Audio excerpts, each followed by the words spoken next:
Saudaraku, banjir kembali melanda Kampung Kenawat, Kecamatan Lutawar, Kabupaten Aceh Tengah pada Minggu 4 Januari 2026, menyusul hujan deras yang mengguyur kawasan tersebut sejak sore hari.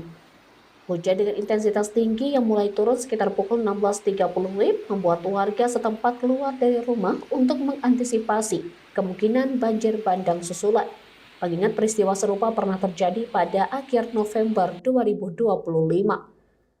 Salah seorang warga Kampung Kenawat, Ridwan, mengatakan hujan deras menyebabkan luapan air kembali terlihat di area persawahan dan sebagian badan jalan kampung.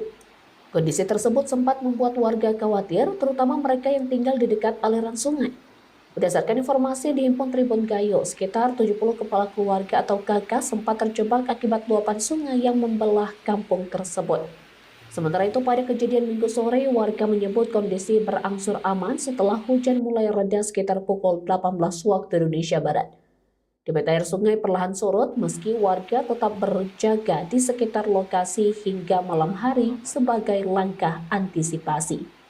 Dari Aceh Tengah, Alga Mahati Ara, Tribun Gayo.